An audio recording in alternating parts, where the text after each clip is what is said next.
Pero oigan, ya está Carlos con nosotros y tenemos también Ya está mucho el chivo chisme. hermano. El chivo hermano Carlos Armenta y pues tenemos que platicar con él este tema de las bibliotecas y los derechos de autor.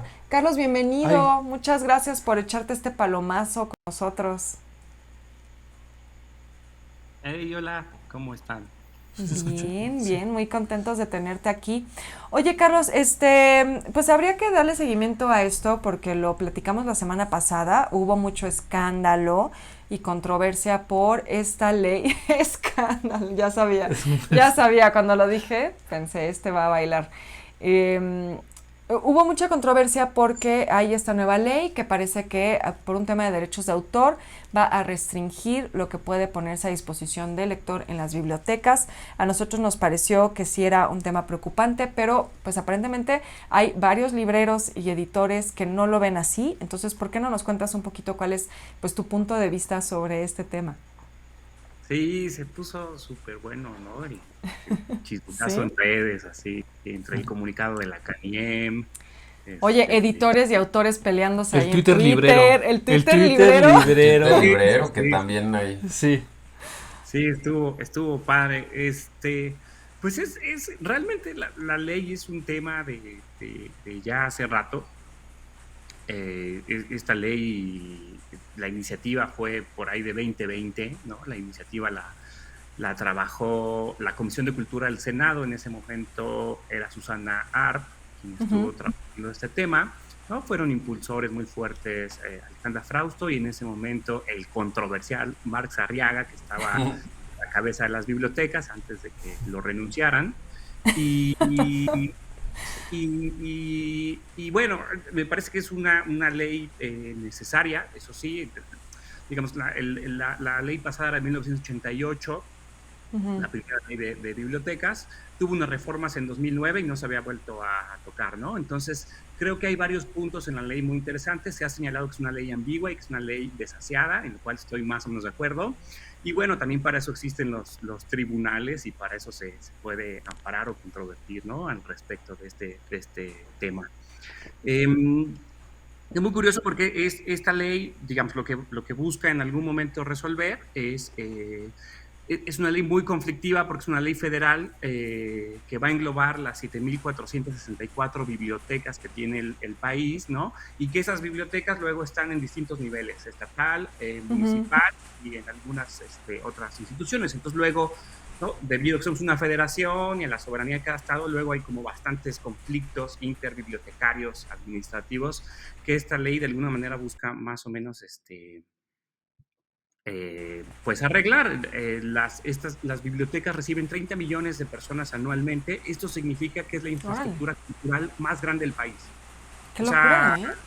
al ser 7.400 y recibir 30 millones de personas anual, o sea, de verdad nos podemos valer de esa infraestructura para un montón de cosas públicas, Para la chisma. cultural. Una gira de la chisma por Exacto. Ándale, por Biblioteca por bibliotecas. biblioteca. Oye, pero la verdad ese dato me Estante por sorprende. estante. Exacto. Ese dato me sorprende, quizá también Sí. por un sesgo propio. Yo hubiera pensado que los museos. Es que, ¿sabes No, qué? no, hay competencia con los museos. Sí, Pero no ¿eh? sé si te acuerdas Las que universidades. en la vez pasada que Carlos nos hizo el favor de hablar con nosotros, nos comentó que las bibliotecas sí están en muchos municipios del país, Sí. no así las librerías, Sí, digo, sí, que sí. son funciones distintas, pero las bibliotecas sí están en todos. Hasta, ¿a dónde fuimos? Hasta en Tlalmanalco hay una No, y biblioteca librerías, pública. o sea, yo me En acuerdo que Tezonco. hasta hace unos años todavía estaba concentrado la mayoría, perdón, en el centro de la Ciudad de México, ni Sí. siquiera en la Ciudad de México, en el centro histórico. Ujú, ujú. Antes, Perdón. antes de esta ley de 1988, realmente existía el Programa Nacional de Bibliotecas, que dependía de la Secretaría de Educación Pública, eh, y en algún momento tuvo el espíritu, digamos, y fue impulsada para que el lema era un municipio, una biblioteca, ¿no? Hoy en día, de todos los municipios del país, solo 125 municipios no cuentan con una biblioteca pública. Órale. Entonces, Wow. eh, Que nada realmente más Oaxaca tiene 500 municipios, ¿no? O sea, sí es una gran Sí, sí, sí, sí. cantidad. tenemos muchas bibliotecas. Ahora, ¿cuál es el tema con esta infraestructura cultural que es la más grande del país? Pues bueno, que está en la total precarización, ¿no? que los bibliotecarios y las bibliotecarias enfrentan problemas muy fuertes en sus presupuestos. Algo muy interesante en esta ley, que se ha discutido muy poco, es que la ley le da concepto jurídico a la figura del bibliotecario y declara que el bibliotecario debe recibir una capacitación profesional constante y una remuneración digna, lo cual me parece muy importante que esté declarado en una ley. Reconoce también a los usuarios, les da también, digamos, ahí cierta conceptualización jurídica. Dice que no pueden ser discriminados de ninguna biblioteca ni echados de ninguna biblioteca, ¿no? Hay ahí una serie de... Esto no ha sido un tema de mucha discusión porque parece que como no afecta ahí los bolsillos de nadie, pues claro. Entonces, qué padre, ¿no? Algunas otras cosas que también se busca es que haya un sistema de búsqueda general interbibliotecario, que haya un gran sistema donde podamos encontrar los libros raros. Incluso se busca que haya préstamos interbibliotecarios, ¿no? Que uno pueda pedir a través de las bibliotecas a otras bibliotecas libros. Es muy difícil esto realmente operativamente con la extensión del país y demás, pero bueno, digamos que esas son las necesidades que más o menos se busca. Hay bibliotecas que no tienen acceso a Internet, lo cual también esta ley busca garantizar. Ahora, hay una parte de esta ley que es la que más llegó a generar controversia, que es la que se refiere al depósito legal, ¿no? Sí. Es muy curioso cómo en redes, incluso algunos especialistas sobre acceso a la cultura, que no voy a decir sus nombres en la chisma cultural, pero son mis cuates, pero decían que esta ley creaba el depósito legal, ¿no? Lo cual es muy extraño porque el depósito legal existe en México al menos siglo XIX, ¿no? Desde hace muchísimo tiempo, sí. Claro, o sea que tu tesis que no has hecho, que no esté ahí, esa es otra cosa. Porque no la has terminado, güey, pero la tienes que entregar.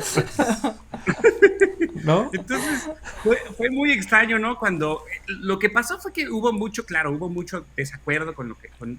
Yo creo que, nosotros estamos afiliados a la Cámara y demás, pertenecemos al Comité de Editoriales Independientes, no podemos hablar por la Cámara, vale así, no somos voceros de la Cámara, siempre nos lo han aclarado muchas veces, pero creo que el comunicado de la Cámara era como bastante ambiguo y causó mucha confusión, ¿no? El depósito legal, digamos, existe prácticamente en todos los países de Occidente y está relacionado con preservar el patrimonio documental. Entonces, en el caso mexicano, la Biblioteca México, la Vasconcelos, la Biblioteca de la UNAM, la que es la nacional, y la Biblioteca del Congreso deben recibir en este momento, derivado de esta ley, 2 libros cada una de todo lo que se publique, hablando estrictamente editorial, porque además hay digamos, otra reglamentación para todo el asunto documental, ¿no? Y esta ley, que era bastante ambigua, decía que, pues, además de eso, también los libros publicados digitalmente iban a tener acceso, también a tener que ser entregados los archivos digitales, los EPUB, porque luego hubo mucha confusión al respecto de esto. Mucha gente creía en las discusiones entre los colegas que había que entregar los editables, el InDesign, el PDF, que generamos cuando vamos a hacer un libro, ¿no? Claro. Y era solamente es el EPUB. Esto continúa vigente. También la versión de tu Word que dice versión bien para imprimir. Final para imprimir. Final para imprimir. Ok, junio 2021. Sí. Esa también. Entonces, pues entre los editores había mucha preocupación porque estos archivos, a partir de la ambigüedad de la ley, podían ser revisados a partir de cualquier sistema de bibliotecas públicas. Digamos, esto derivado de la ambigüedad, no teníamos certeza de eso. Y también, pues, a la protección, digamos, tecnológica de estos archivos para que no fueran robados por hackers malvados que roban libros, ¿no? Entonces, como si eso no lo vendían en una USB en el metro, ¿no? Así. Obvio. Los chats de Telegram, ¿no? Ya lo estamos preparando los libros de Fernanda Melchor y más. Yo conozco gente que habla mucho de los chats de Telegram en los que se pasan libros, películas y demás. Y otras cosas más ilegales también. También porno. Sí. Pero, no, pero pues, o sea, imagínense pagarle a un hacker para que sí. Es más barato pagarle 200 pesos a alguien de la biblioteca y que te pase la USB completa. Pues sí, ¿verdad? Consíganme el de Martín Moreno. No, nadie nunca.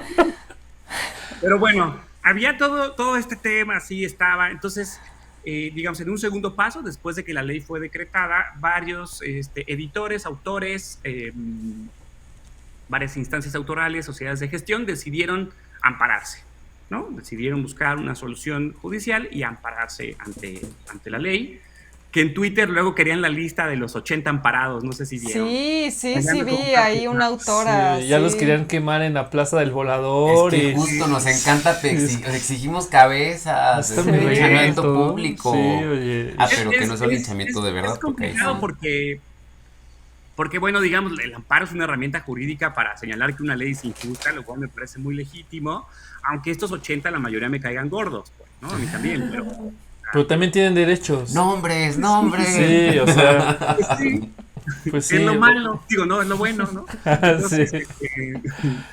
entonces, pues también me parecía así como muy exagerado ahí en medio de las oleadas de los chismes. De estos 80 amparos, pues ninguno fue aceptado, solamente 2 llegaron a la Suprema Corte, que eran los que mencionaba la Cámara. Lo curioso es que estos 2 amparos fueron negados en la segunda Cámara de la Suprema Corte.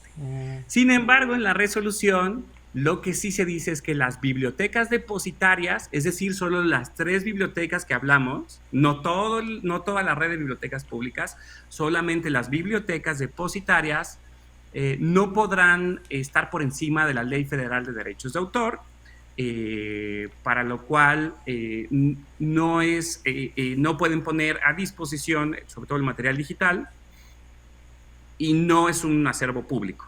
Nunca ha sido un acervo público el depósito legal, eso también es cierto.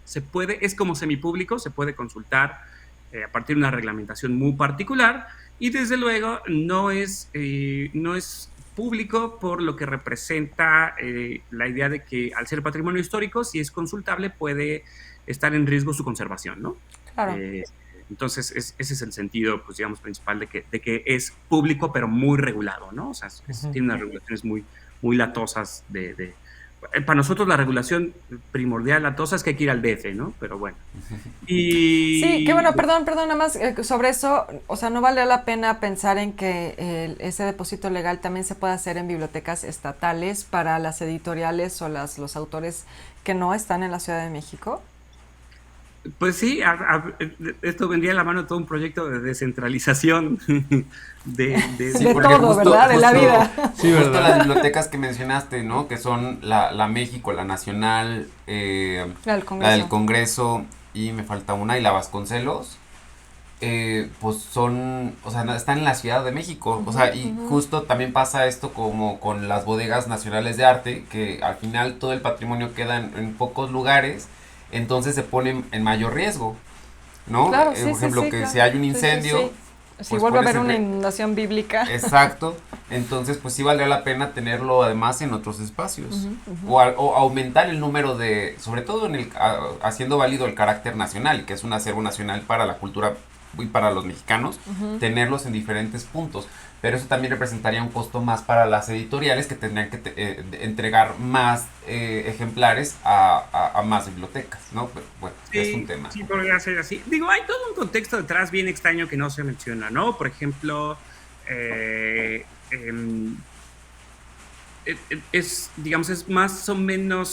más o menos previsible que la Suprema Corte dijera que esta ley no podía estar por encima de la Ley Federal de Derechos de Autor. Sin embargo, la misma Ley Federal de Derechos de Autor, que es algo que no se menciona, tiene todo un apartado de limitaciones sobre los derechos patrimoniales de las obras. Esto significa que uno puede, por ejemplo, hacer una fotocopia única, que eso luego nunca nadie lo cuenta en el chisme de Fernanda Melchor. Todos tenemos derecho a hacer una copia para uso personal y sin fines de lucro de cualquier libro, por una única vez. Eso está puesto en la ley. O sea, si ustedes van ahorita, hay uno de esos libros que tiene atrás y lo fotocopian, no hay ninguna razón para que haya persecución jurídica. Esta misma ley, por ejemplo, en otras de las excepciones muy importantes que está firmada en los acuerdos de Marrakech, es que se puede, sin necesidad de pagar regalías, hacer un libro que garantice el acceso a la cultura a discapacitados. El más claro es el braille, ¿no? Es decir, podemos volver muchos libros braille sin necesidad de pagar regalías. Claro, aquí luego juega mucho el tema de la interpretación de las leyes, porque finalmente esto que también hacen los que se amparan, pues es una interpretación de la ley y luego ya el tribunal pues también hace una interpretación, digamos, y va aclarando ahí sus temas, que son bien engorrosos luego, pero sí se tarda uno un rato en leer las resoluciones, porque están Sí, como en pues sí. abogado. Sí, oye. Sí, es bien. Yo ahí me tardé un buen rato y tuve que hablarle ahí a Salva, que es uno que trabaja justamente en Creative Commons, por cierto, y estuvimos ahí Híjole, es que interpretando sí, sí. juntos. Sí, ahí Es eso que- necesita traducción. Si necesitas al Doctor Who para que te traduzca el abogado. Pero, ¿sabes qué pasa? Y no sé si comparten esta idea que voy a arrojar. Ay, sí. A la mesa. A la mesa. Me La quitaba mesa de galletas libros. porque- Que lo que pasa ahora es que todo está tan polarizado que no puede haber algo o alguna ley que todo se radicaliza. Todos son, o es una porquería porque está Marx Arriaga, que muchas veces sí, pero otras veces igual y no. O todo es una joya, así es como no manches, esto es idílico. Perfecto. Ajá. Sí. Como que siempre se va a estos polos y entonces se pierde ese sentido de crítica y de llegar a acuerdos y de discutir las cosas y llegar a un sentido como la chisma, ¿no? O sea, aquí Carlos nos está explicando perfectamente lo que está pasando y cómo es una cosa que tampoco va a afectar a todo mundo, ¿no? Sí, sí, sí.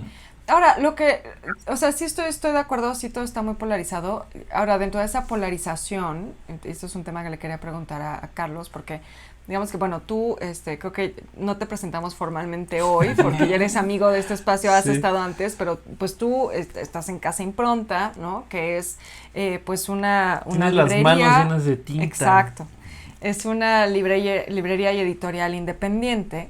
Y yo lo que he visto es que también mucho de esto parece jugarse como en una cancha donde están los independientes por un lado y los grandes grupos editoriales por el otro. Y no sé si eso también abona un poco a este tema de la polarización que dice Horacio. O sea, como que muchos parecen culpar a los grandes grupos editoriales, ¿no? A estos como transnacionales y corporativos editoriales de esta ley, como que están queriendo proteger sus intereses, están siendo como mezquinos con su dinero. O sea, eso es un poco como la lectura que yo veo que mucha gente le está dando, donde ellos son los villanos, que me imagino que muchos de ellos estarán en los 80 amparados, y pareciera que los libreros independientes tienen otro punto de o las editoriales independientes tienen un punto de vista más como contrario.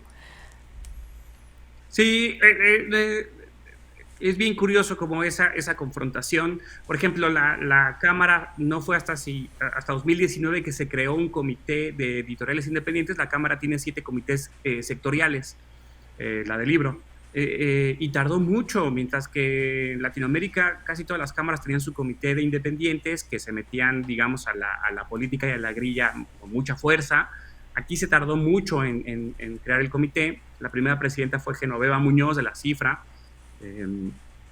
Y entonces ahora ya hay una discusión más fuerte al interior, digamos, no, si bien se nos pide que no hagamos tanta grilla como voceros de la Cámara, desde luego, porque pues no somos, lo que sí es que al interior, claro que hay discusiones y claro que esto generó muchas discusiones, muchos mensajes, pues había un montón de gente que no estaba de acuerdo, había editores independientes que estaban de acuerdo porque sentían peligrado pues el negocio. O sea, pensemos que más allá de los 5 grandes grupos, o sea, los 2 más grandes en México son Planeta y Random House, pues vivimos en una situación bien precarizada en la producción cultural, ustedes también lo saben. Lo Entonces, padecemos. exacto. No, pues yo creo que la preocupación de muchos colegas es legítima, o sea, yo no veo una voluntad ahí, digamos, de agandalle. Los grandes grupos sí, los grandes grupos son bien gandallas, son como pues, las transnacionales, ¿no? En una lógica corporativista bien de hueva, ¿no? Pero con los colegas pues hay muchas incertidumbres del día a día que me parecen muy legítimas. De parte de ellos pues no existe, digamos, un ataque a las bibliotecas públicas. De hecho, pues realmente lo que sucederá es que no cambiará ninguna dinámica con las bibliotecas públicas, es decir, uno puede seguir yendo y consultando, o bien no yendo porque las bibliotecas siguen vacías. Fue muy chistoso toda esta discusión y de todas formas uno va a la biblioteca y hay como, ¿no? Así. Eso es cierto, Bueno, sí. pero Lo que es cierto es que sí, por ejemplo, en México el 40% de los libros los compra el Estado. El Estado es el mayor cliente de libros y también es el mayor editor. Si a eso le suman los libros de la Conaliteg, todo lo que se produce de texto, más o menos es la mitad de los libros que se producen en todo el país. Entonces es muy curioso que digan, van a afectar el negocio, que no sé qué, cuando realmente el negocio lo paga el mismo Estado, ¿no? O sea, es como, bueno, ¿no? Así como, a mí esas son las cosas que luego digo como, tampoco se pongan, mamucas, ¿no? Así como, sí, lo paga el Estado. Aquí en México y en Brasil son modelos bien parecidos, ¿no? Entonces, creo que también habría que hablar de un contexto. Una cosa es lo técnico-jurídico, que es un poco lo que estamos hablando acerca del respeto a la ley, y luego ya otra es el contexto político-cultural que se vive en un país donde el acceso a la cultura es nulo, donde la mitad de la población vive en la pobreza paupérrima, ¿no? O sea, creo que la verdad, a veces exageramos desde cierta burbuja todos estos temas. Algo en lo que nosotros siempre hemos estado en contra es que se criminalice a los chamacos que fotocopian cosas para la escuela, ¿no? Uh-huh. Además, todos lo hemos hecho. Bueno, aquí veo que en los chats, por ejemplo, Eric Mendoza compartía Obviamente. su experiencia fotocopiando libros. Todos lo hacemos porque, pues, al final, para poder estudiar, estar comprando libros y libros y libros es un gasto fuertísimo, y que ¿no? yo me acuerdo mucho, por ejemplo, cuando estudiaba en la universidad, que te pedían un libro y tenías la opción de ser el primero de llegar a la biblioteca y ganar uno de los 3 ejemplares. Claro. O esperar que alguien de esas 3 personas te prestara el libro para sacarle fotocopia. Sí, Exacto. sí. O sea, igual y las copias de Copilco deberían de ser depósito legal, oye, porque esos sí tienen un acervo cabrón. Sí, no, ahí se ha fotocopiado todo. Que la fotocopia personal y sin fines de lucro es legal y que no se debe criminalizar, que eso es algo que sí ha estado en la agenda. ¿Escuchaste, Fernanda? Ya. No, es que es verdad, o sea, tampoco el derecho de citas. El amarranavajas, que le llaman, ¿verdad? Este señor. La propiedad intelectual, los derechos de autor, la propiedad industrial tiene limitaciones y no puede estar por encima de los derechos al acceso a la información, que es un derecho constitucional, a la educación, que es un derecho constitucional, a la cultura. O sea, entonces también debemos entrar en un diálogo donde podamos ver, ¿no? En todos estos cuerpos legales, pues cuáles son las tensiones, porque si no nos vamos a poner muy en plan de yo hago mi libro, yo vendo mi libro, ¿no? Cuando el horizonte de la producción de los libros va más allá, ha ido pues muy lejos, no se queda ahí nada más, ¿no? Entonces, lo que a mí sí me pareció es que esta discusión un poco habla de la incapacidad que tenemos para divulgar legislativamente las políticas públicas de cultura de todo mundo, lo endeble que son las políticas públicas en relación a cultura. O sea, sí fue una cosa como muy chistosa, ¿no? Porque además el comunicado donde decía que desde luego la resolución dice hay que respetar los derechos de autor, cuando además la Suprema Corte había denegado los amparos, ¿no? Eso le da otra perspectiva al asunto, porque eso significa que la Corte dice que la ley no es anticonstitucional, ¿no? Uh-huh. Y que la ley casi nos dice a los afiliados a la Cámara, pues ni te topo, güey. O sea, sí. Sí, güey, Oye, los de Twitter. Carlos, sí, exacto, al Twitter literario. Ilica Móvil pregunta aquí, ¿y las bibliotecas universitarias? O sea, nos decías que esta ley pues busca como englobar a todas, pero hay algunas cosas que quizá justo por sus fines académicos no apliquen para las bibliotecas universitarias, o esta ley jala parejo para todos. Sí, la pretensión es que esta ley y la de 1988 incluso que ya está abrogada, que ya no es parte del marco, digamos, jurídico, ya no sirve de nada. No me acuerdo si fue cuando estaba López Portillo o ya Miguel de la Madrid, no sé. Digo, no me acuerdo. ¿Qué año dices? Pero esa ley 88? incluso, el 88. Ya era Salinas, ¿no? O de la Madrid. Depende Es de qué el cambio, mes. es el Depende cambio qué de la mes. Madrid a Salinas, sí. Ajá. De la Madrid a Es Salinas. más buscar el chisme porque la chisma histórica. Porque también estaba leyendo uunas notas de toda la gente que se rasgó las vestiduras cuando salió esa ley, ¿no? Así, vamos a hacer modificar todas las bibliotecas, son un chingo, hay muchísimo, o sea, están esas, era lo que yo les decía, están las universitarias públicas, ¿no? Pensando en las universidades, porque están las universidades privadas, entonces luego tienen otra figura. están las estatales, municipales y estas que son como que corresponden a la federación, pues. Entonces, lo que busca esta ley, al llamarla general, es que la ley aplique a todas las bibliotecas de carácter público. Eso sin lugar a dudas.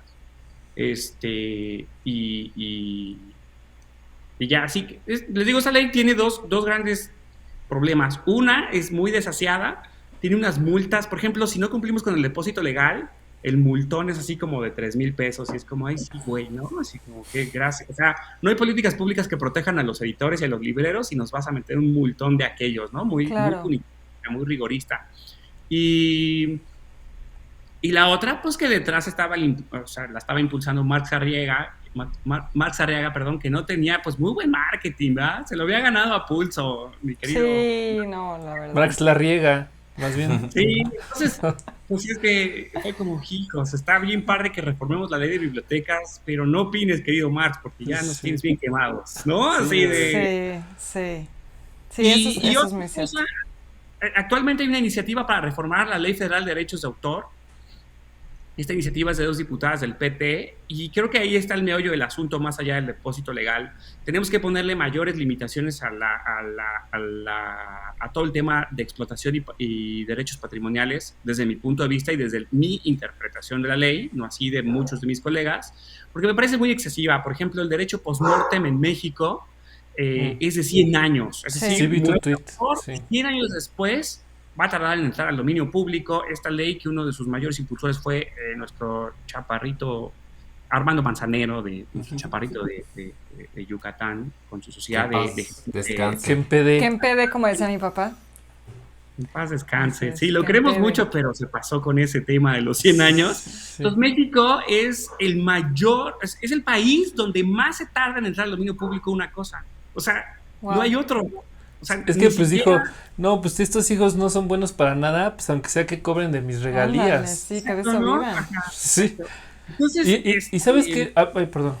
Yo iba a decir, ¿sabes qué pasa? Que con esa ley de los 100 años, igual se pierden muchos autores. O sea, que ya no se publican porque, no, pues de aquí esperan 100 años. Sí, y luego ya se olvidaron, ¿no? Sí. O sea, es la vida del autor más 100 años. Pueden ser 180 años, 50 años, o sea, es un montón de tiempo para... Y el dominio público pues tiene una razón de ser, ¿no? Porque consideramos que el patrimonio cultural en algún momento debe ser un bien público, ¿no? O sea, debe haber un equilibrio entre, desde luego, lo que va a generar lana para los herederos, para los hijos inútiles, y luego...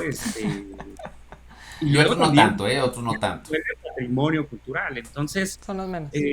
La ley sí, y hay otra controversia andando de 2020 de una reforma que se le hizo a la Ley Federal de Derechos de Autor sobre las medidas de protección tecnológica, los acervos digitales, que también me parece que esta controversia es la 217 del 2020, que la Suprema Corte no se ha puesto a chambear en ella, se puso a chambear en lo de las transnacionales y no se puso a chambear en los derechos a la cultura. Entonces, pues ojalá, ¿verdad? Que ahí nuestro querido Arturo Saldívar le eche ganas, le meta ahí pilas al asunto. Hay que echarle un WhatsAppazo. Exacto, hay que hacer lo mismo pensé, hay que mandarle un WhatsAppazo. A ver, ¿a qué hora, chavo? Sí, oye, porque porque se considera que es inconstitucional que las bibliotecas deban generar medidas de protección tecnológica para los acervos digitales que puede hacer. Las bibliotecas pueden digitalizar cosas que estén en peligro de destruirse, sin pagar mayores regalías, ¿no? Como protección o como conservación preventiva. Aunque mucha gente no considera la digitalización conservación preventiva, pero eso es otro tema. Entonces, a partir de esta modificación, ellos deben garantizar la protección tecnológica para que no se los hackeen y se los roben y hagan negocio y no sé qué. El problema es que las bibliotecas no tienen presupuesto para nada, entonces ha sido todo un tema bien... Apenas sobreviven. Hay mucha chisma sobre los derechos de autor, pero creo que sí debemos como plantear un horizonte donde los derechos de autor no se encimen al derecho a la cultura, al derecho a la educación, al derecho a la información, ¿no? Son muchos cuerpos legales los que están ahí disputándose como para nomás ponernos a decir, ay, las regalías de sutanito, ¿no? Claro. No, pues yo creo que tienes toda la razón. Y bueno, yo creo que esa es una buena idea para cerrar, ¿no? Esta conversación. Pues todos los derechos tienen límites y creo que ese es un buen punto el que pone sobre la mesa. A ver si luego también nos ponemos a platicar de estos temas de derechos de autor más a profundidad, porque creo que también de pronto ahí tenemos... Quedan dudas. Sí, quedan muchas dudas y sería también importante tener tu punto de vista. Y nada más para concluir, quiero decir que acá nos han estado corrigiendo Ili Camomil y Sandra Liera, nos dijeron que sí fue con Salinas. Y Francisco Sánchez nos dice que más que Manzanero fue Cantoral, que Cantoral fue el que le metió más mano a ese tema. Pues entonces si Tati Cantoral ella así con las reliquias. Maldita lisiada, sí. Exacto. Con lisiada, ¿no? Ahí el papá nos vino a atorar básicamente. Sí, pero sí, yo estoy de acuerdo contigo, Carlos, incluso, o sea, yo diría como alguien que produce textos, yo también pienso que pues lo preferible es que el conocimiento se comparta, ¿no? No que haya todos estos candados. La verdad es que creo que sí hay que empezar a pensar las cosas de otro modo. Entonces, pues me gustó mucho escuchar tu opinión sobre esto, te lo agradezco un montón. Creo que esclareció mucho. Este tema del que quedaban todavía muchas dudas. Y pues sí, ojalá podamos después platicar un poquito más de todos los temas de derechos de autor que hay pendientes. Aquí también andan preguntando por el tema del precio único, que es algo que también ya habíamos platicado contigo, pero quizá valdría la pena entrarle con más detalle, ¿no? Esa también la intentó reformar Susana Arp y luego se fue a buscar la candidatura de Oaxaca y eso se quedó en el congelador. Uh-huh. Y Sí. le dieron la candidatura. Hay que mandarle un WhatsApp también porque Sí. Lemon Jara, creo, una cosa así. Qué barbaridad. Sí. Pues bueno, Carlos, muchas gracias. Quedan temas ahí pendientes que platicar, pero de verdad disfruté muchísimo escucharte esta noche como siempre. Y pues sigan a Carlos y sigan a Casa Impronta. Sí, pues yo encantado de venir, ya saben, cuando se conectan muy tarde, eso sí, chavos, pero no hay bronca. Yo creo que sí pueden aguantar la noche. Y cuando vayan a Guadalajara, dense una vuelta por allá. Exacto. En Casa Sí. Impronta, que es muy bonito el espacio. Es padrísimo, sí, es bien bonito. Pues Carlos, buenas noches, ya te dejamos para que te vayas a dormir con tu cocol y tu chocolatito caliente. Su jericaya. Nos vemos pronto. Buenas noches. Ay, gracias por